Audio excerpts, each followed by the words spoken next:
JEE Mains 2026 PYQ Previous Year Questions Chapter Wise and Topic Wise. Chapter is Kinetic Theory. From this chapter we have these topics जो आपके exam में पूछे गए थे. This is topic 1, that is ideal gas equation. Let me open the topic. This is your topic. Based on this topic we have this question over here. जो अगर आपको थोड़ा बहुत आता है तो एक बार आप इस क्वेश्चन को ट्राई कर लीजिए और देख लीजिए आंसर क्या आ रहा है और टैली करा लीजिए. इसका आंसर मैं डिस्प्ले कराऊं तो इसका आंसर आएगा 7. क्वेश्चन क्या है? An insulated cylinder of volume दिया है.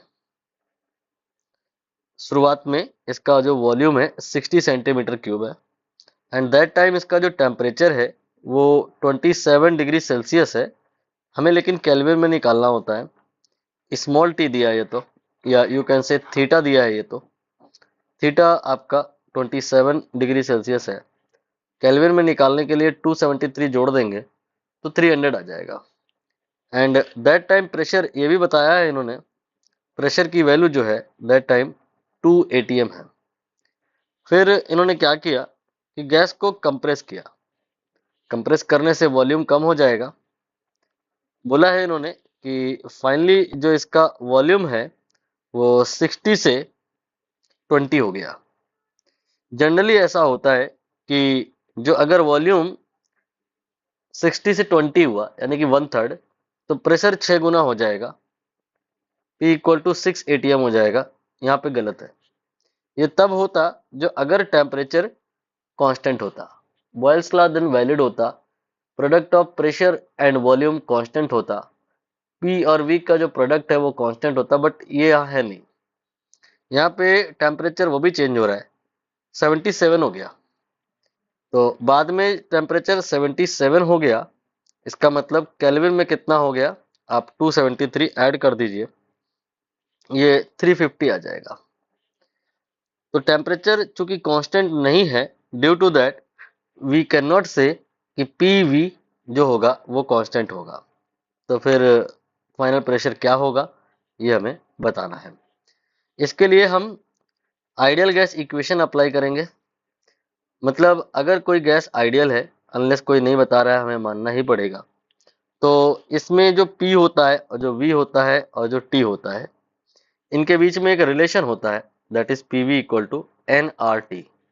P और V और T these are thermodynamic parameter. इनके बारे में तो आपको पता ही है. N के बारे में भी आपको पता ही होगा. क्या होता है N का मतलब? Number of moles.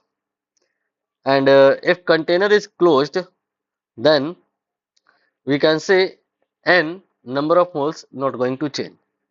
यहाँ पे कंटेनर को क्लोज ही मानना है और N को कांस्टेंट मानना है. बाकी R ये यूनिवर्सल गैस कांस्टेंट के नाम से जाना जाता है और इसकी वैल्यू भी होती है. SI सिस्टम में इसकी वैल्यू 8.314 होती है. अब यहाँ पर आप इसे दो बार अप्लाई करोगे, एक बार फॉर दैट, एक बार फॉर दैट. तो क्या आ जाएगा? P1V1 बराबर nRT1 एंड P2V2 बराबर nRT2. दोनों को डिवाइड कर दीजिए तो आपको मिलेगा P1V1, देन इसके बाद में divide by P2V2. P1V1 divided by P2V2. It will be equal to T1 by T2. Value put करिए. P1 की जो वैल्यू है 2 के बराबर है, यहाँ पे 2 ले लीजिए. V1 की वैल्यू 60 के बराबर है, यहाँ पे 60 ले लीजिए. P2 हमें निकालना है. V2 की वैल्यू 20 के बराबर है. T1 की वैल्यू 300 है और T2 की वैल्यू 350 है. बहुत आसान है क्वेश्चन. अब आप इसको कैंसिल करिए. 50 से कैंसिल कर दीजिए तो यहाँ पे 6 आएगा, यहाँ पे 7 आएगा. ये आपका 20 इंटू 63 हो गया. 2 इंटू 3 6 और 6 कैंसिल हो गया. P2 equal to 7. ये आपका फाइनली आंसर हो गया. 7 here will be final answer. I hope आपको क्लियर हो गया होगा। कहीं कोई डाउट रह गया है तो कमेंट सेक्शन आपके लिए ही है, आप कमेंट कर सकते हैं। अगर पब्लिकली नहीं पर्सनली डिस्कस करना चाह रहे हैं तो आपको डिस्क्रिप्शन में हमारा नंबर मिल जाएगा, वहां से आप टेलीग्राम या व्हाट्सएप ये भी कर सकते हैं। जो ये टॉपिक फिनिश हुआ है मैं इसको टिक कर दे रहा हूँ। अगली बार हम लोग बात करेंगे रोटेटिंग सिलेंडर विद गैस। एक गैस में, एक सिलेंडर में गैस होगी और उसको रोटेट करेंगे, एंड दैट टाइम प्रेशर का वेरिएशन कैसे होगा वो हमें देखना है। दैट टाइम इसको कर लिया जाएगा। These are actually application of ideal gas equation. अभी हमने आइडियल गैस इक्वेशन देखी है, now we will apply this situation. तो अगले वीडियो का तब तक आप वेट करें, और अगर आपको वेट नहीं करना है तो प्लेलिस्ट में एंटर कर जाइए, इकट्ठे सारे वीडियो आपको दिखेंगे, इवन जो पब्लिक नहीं है वीडियो वो भी दिखेंगे और आप सारे इकट्ठे देख सकते हैं।